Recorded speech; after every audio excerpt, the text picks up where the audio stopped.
Assalamualaikum warahmatullahi wabarakatuh.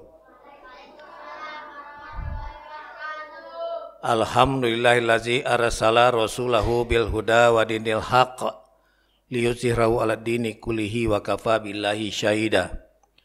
Asyhadu an la ilaha illallah wahdahu la syarikalah wa asyhadu anna Muhammadan abduhu wa rasuluh. Allahumma sholli ala Muhammadi wa ala alihi wa sahbihi ajmain. Rabbi shrah li sadri wa yassir li amri wahlul 'uqdatam min lisani yafqahu qauli. Jemaah salat Isya dan Tarawih Masjid Al-Furqan yang dirahmati Allah. Pertama-tama tentu kita bersyukur kehadirat Allah SWT. Hari ini kita telah menyelesaikan satu hari Ramadan 1444 Hijriah. Dan insya Allah kita akan menjalani hari-hari berikutnya sampai akhir Ramadan 1444 Hijriah dengan berharap ridho dari Allah Subhanahu wa taala. Semoga Allah berkenan memberikan kesehatan dan kemampuan kepada kita untuk dapat dan mampu menyelesaikan Ramadan pada tahun ini dengan sebaik-baiknya. Amin ya rabbal alamin. Jemaah yang dirahmati Allah, Ramadan adalah bulan yang istimewa. Satu-satunya bulan yang disebutkan Allah di dalam Al-Quran. Bulan yang di dalamnya diturunkan kitab suci Al-Quran. Bulan yang ibadah sunnah di dalam Ramadan ini dihitung ibadah wajib di luar Ramadan. Bulan yang di dalamnya ibadah wajib dihitung berlipat-lipat. Salah satu nama dari bulan Ramadan adalah Sahrut Tarbiyah. Bulan untuk belajar dan berlatih. Belajar dan berlatih untuk meningkatkan kualitas kita dari iman menuju takwa, dan berlatih untuk nanti mengimplementasikannya dalam hidup sehari-hari. Oleh karena itu yang dipanggil untuk melaksanakan ibadah siam, ibadah saum di dalam bulan suci ini tidaklah semua orang, melainkan hanya orang-orang yang sudah menguasai teori dan siap untuk mempraktekkannya dalam kehidupan sehari-hari. Dalam istilah Al-Quran, mereka yang sudah menguasai teori itu disebut dengan orang-orang yang beriman. Sedangkan bagi yang tidak atau belum beriman, mereka tidak dipanggil untuk melaksanakan ibadah siam Ramadan ini. Dalam surah Al-Baqarah ayat 183 yang kita sudah hafal semuanya, yang bermakna, wahai orang-orang yang beriman, diwajibkan atas kamu berpuasa untuk saum sebagaimana umat-umat sebelum kamu, agar supaya mudah-mudahan kamu bertakwa. Jadi tegas sekali dalam ayat ini Allah mengatakan panggilan khusus ya ayyuhallazina amanu, bukan ya ayyuhan nas, bukan seluruh manusia. Yang menunjukkan bahwa memang yang mampu berpuasa itu hanya mereka-mereka yang beriman. Bapak, Ibu-ibu, jamaah yang dirahmati Allah, dalam beberapa kesempatan kalau kita ditanya tentang makna iman, kebanyakan dari kita akan menjawab percaya. Rasanya kita akan sependapat bahwa jawaban tersebut kurang menimbulkan getaran dalam hati.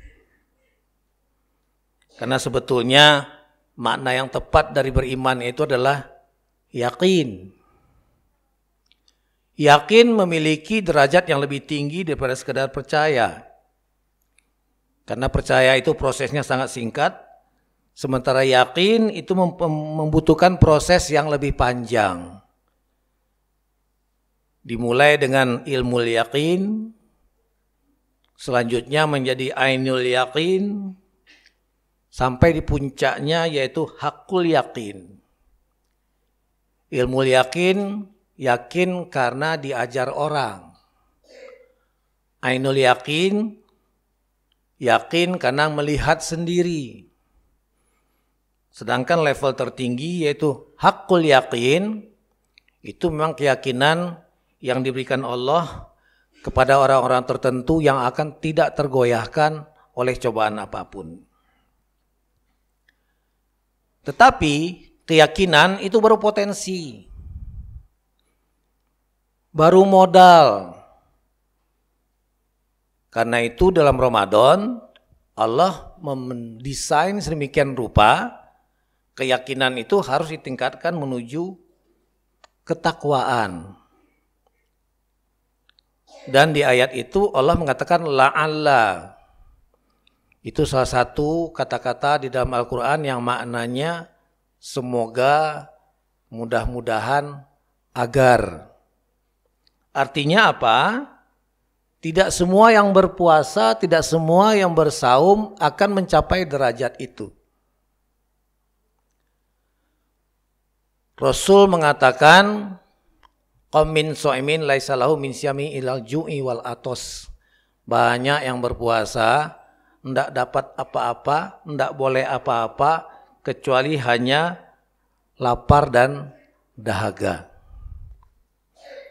Tapi beliau mengingatkan kepada kita semua agar puasa kita itu berkualitas.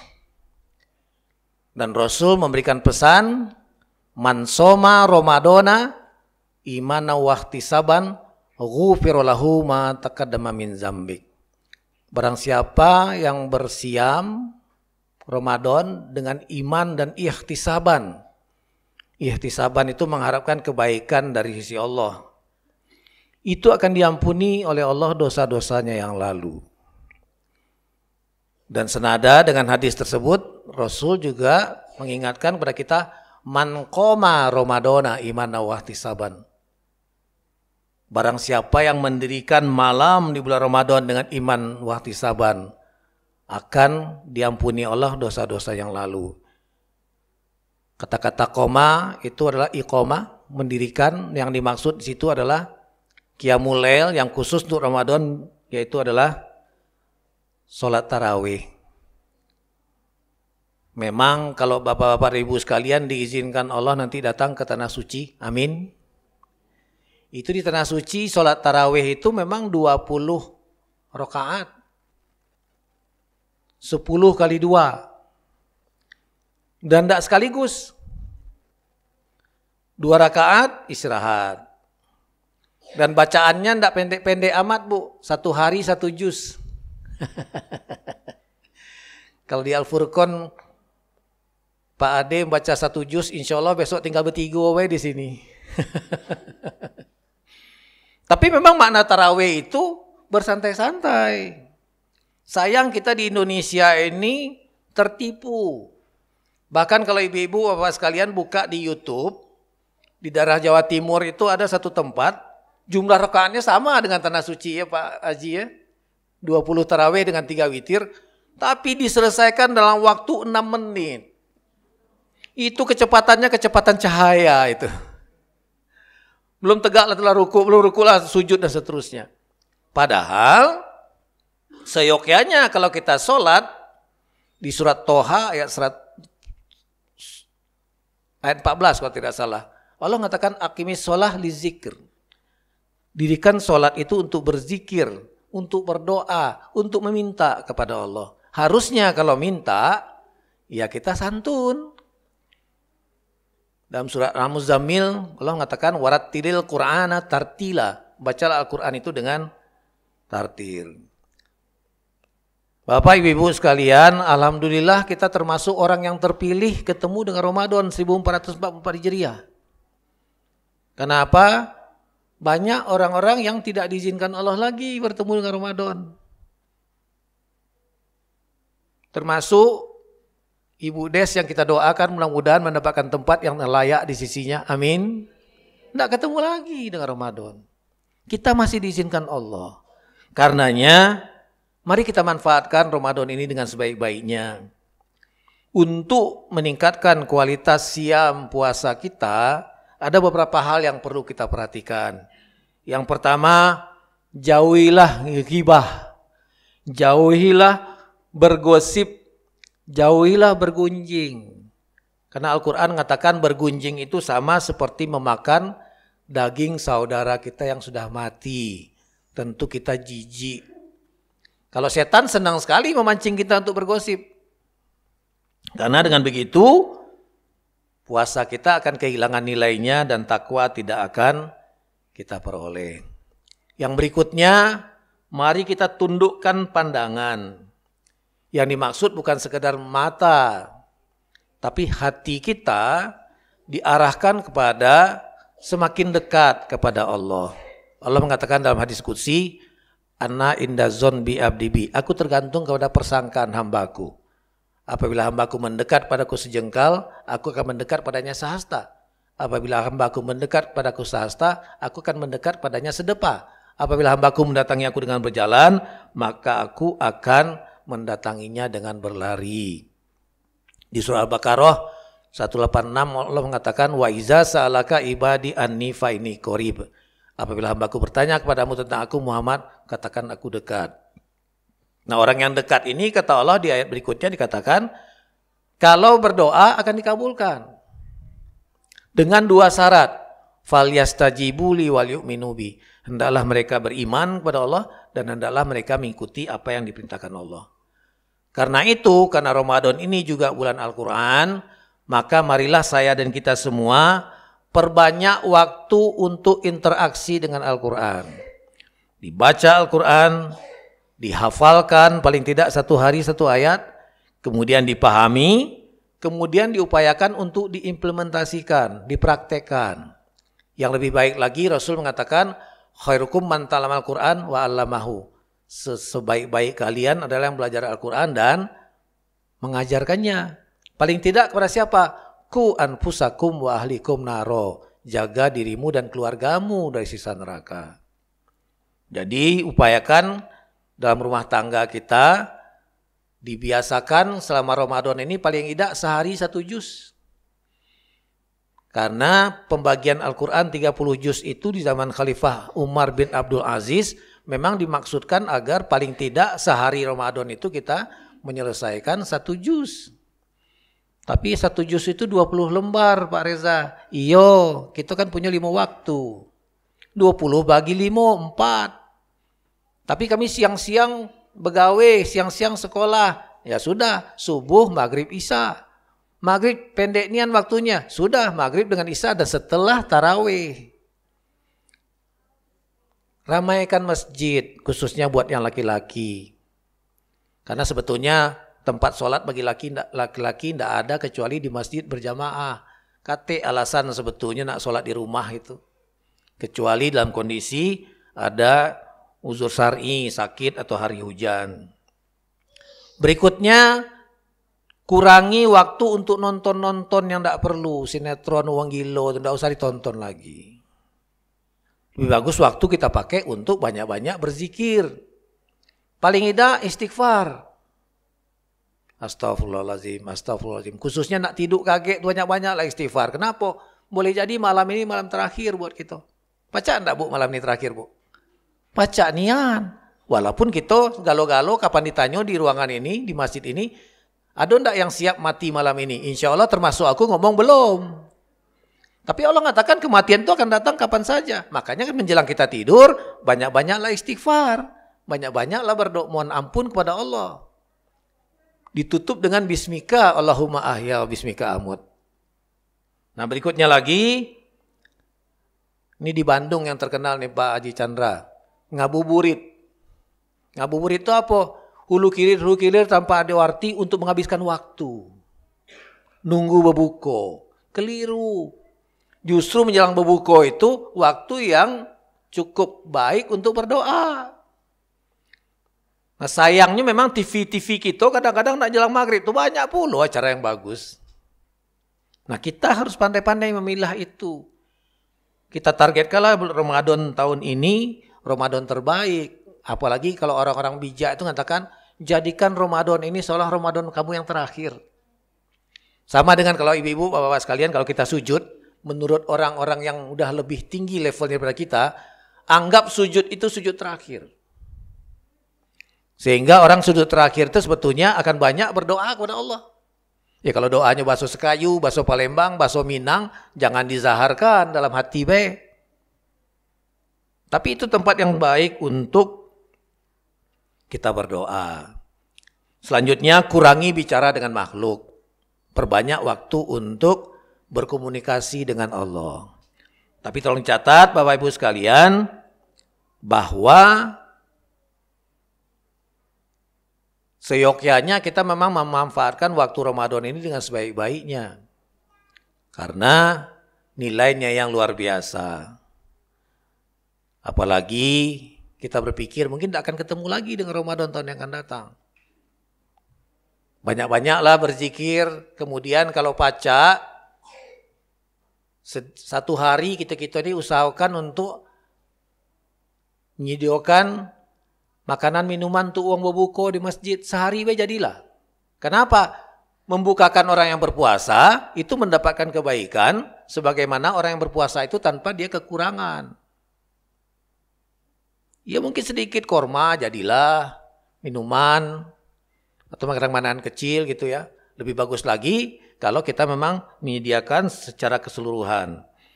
Kemudian tolong dicatat, musuh terbesar kita adalah diri sendiri yang diganggu setan. Ria, ujub. Jangan mentang-mentang kita lah ngaji 3 juz sehari, dibikin status, alhamdulillah hari ini aku sedang baca Quran 3 juz. Jangan. Itu kelakuan setan itu. Mudah nian bikin kita jadi ria, ujub. Biarkanlah untuk kita diri dewek baik. Tidak usah diomong-omongkan sama orang lain. Begitu juga sedekah. Alhamdulillah Pak Chandra dan Pak Bangun kelihatannya mengumpulkan dana untuk dibagi-bagikan sama orang yang tidak punya. Tidak apa-apa, bagus itu. Sayang pemerintah sekarang katanya melarang sahur on the road. Ini Pak Ade ya, saya baca di running text di TV itu. Sementara yang kelompok-kelompok lain nak rame-rame tidak apa-apa. Kapan umat Islam yang rame-rame mulai dibatasi. Namun demikian, marilah kita menggunakan waktu yang baik di bulan Ramadan ini. Khususnya kalau bisa 20 hari terakhir atau 10 hari yang terakhir kita iktikaf di masjid untuk menggapai kebaikan dari Allah. Memang orang-orang terbiasa menunggu Lailatul Qadar itu 10 hari Ramadan. Tapi kita sejak dari awal ini berharaplah. Artinya apa? Sejak dari Ramadan semangat beribadah itu maksimal. Jangan seperti kata orang Minang itu seperti ekor tikus.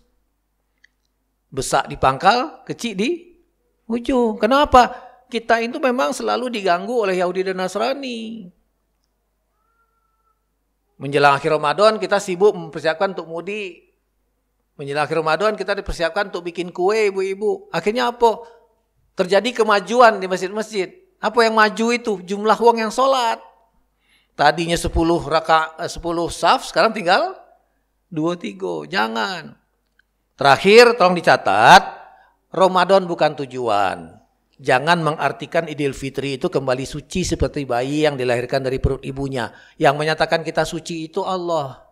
Kata siapa? Kata Allah. Silakan buka nanti surah An-Najm ayat 32. Fala tuzakku anfusakum wa a'lamu bimanittaqau. Jangan katakan dirimu suci. Artinya apa? Setelah Ramadan semangat ini dijago. Jangan mentang-mentang merasa Idul Fitri kembali suci seperti bayi yang dilahirkan dari perut ibunya, 11 bulan ke depan berbuat salah lagi. Salah. Nanti setelah Ramadan berakhir, kalau saya pribadi, sejak saya nikah dulu, hari kedua sampai hari ke-7 itu selalu saya usahakan untuk langsung saum Syawal. Ketemu lagi Senin, Kamis, dan seterusnya. Tidak dengan maksud ria, tapi kita jadikan memang puasa itu untuk kebaikan kita. Tengah bulan, 13, 14, 15 nanti. Kemudian Senin Kemis atau puasa seperti Nabi Daud. Nanti tanggal 9 dan 10 Muharram, 9 Zulhijjah dan seterusnya. Perbanyak puasa itu untuk meningkatkan kualitas takwa kita. Semoga dengan demikian Bapak Ibu sekalian, Allah benar-benar menuntun kita dalam waktu 1 bulan ini bisa merubah dari level iman menjadi takwa. Dan mudah-mudahan kitalah hamba-hamba Allah yang nanti menerima buku hisab dengan tangan kanan dari depan. Mudah-mudahan kita diwafatkan Allah dalam husnul khotimah. Amin rabbil alamin. Mohon maaf kalau ada yang keliru. Pada Allah semua ampun. Wabillahi taufiq wa hidayah. Assalamualaikum warahmatullahi wabarakatuh.